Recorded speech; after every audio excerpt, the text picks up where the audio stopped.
overthinking feels like taking action.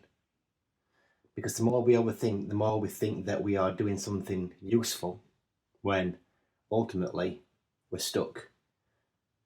So I work with entrepreneurs and business owners who self-sabotage, get stuck and hold back in their business.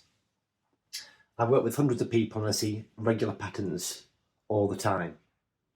And all humans fall into very similar patterns. So I'm going to talk about that today.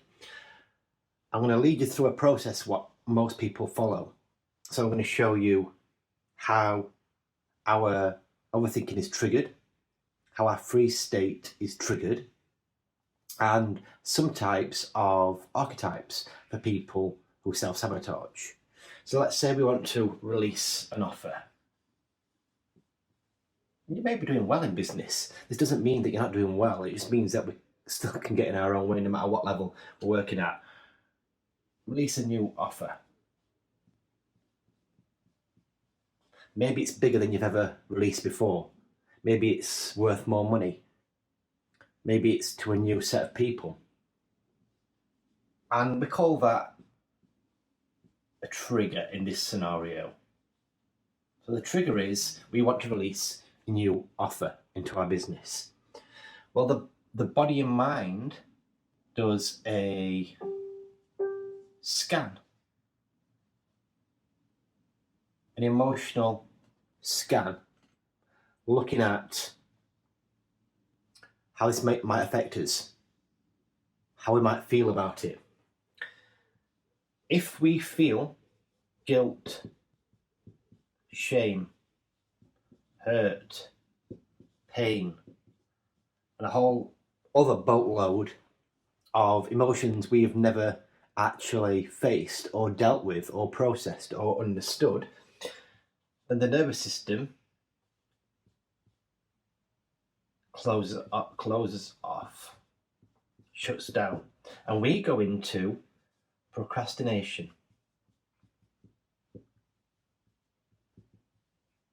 Sabotage. Overthinking. Because we believe that if we overthink, we can move our body forwards, and we think that we're doing a useful process. We must be thinking about this process. We must be taking action. When actually we're taking action in our head, but not with our body. So we hold back, we get in our own way, we procrastinate, we overthink. Now I work with a new product called the Self Sabotage Decoder. And it's a fairly cheap product which just helps you work out your sabotage type, your archetype, and guide you on how to move forwards and get it out of your nervous system, helping your nervous system to recalibrate, reset. So I work predominantly with 4 types of sabotage archetype. The overloader. Always doing more. Taking on stuff, taking on 15 projects, not wanting to face what's underneath. Do you know anybody like that? Maybe you've experienced it yourself. Always putting pressure on, adding more and more. And quite often, these people move into burnout. We've got the hider. If I could write properly, that is. Who don't want to be seen for fear of judgment. Am I good enough? Who do they think I am? How will they perceive me? This is how I show up. What will they think? So these people fall into this category, tend to hide away to avoid that judgment.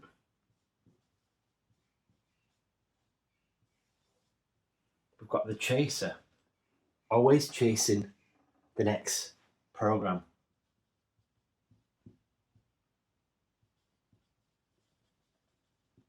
shiny object syndrome. Just one more thing to do. Chasing something that they're never going to find externally until they've dealt with the deeper issues holding them back. And finally, we've got the performer.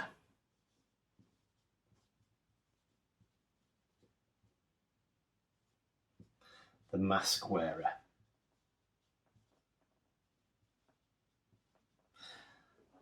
Usually looking like they've got it all together, that they know what they're doing, that they're hyper vigilant, that they know what's going on around them.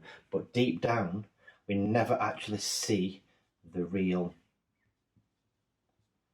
them, as they are scared of being seen for who they truly are underneath, and for facing, once again, the emotional overload of things that have gone before that they never understood, never knew how to process.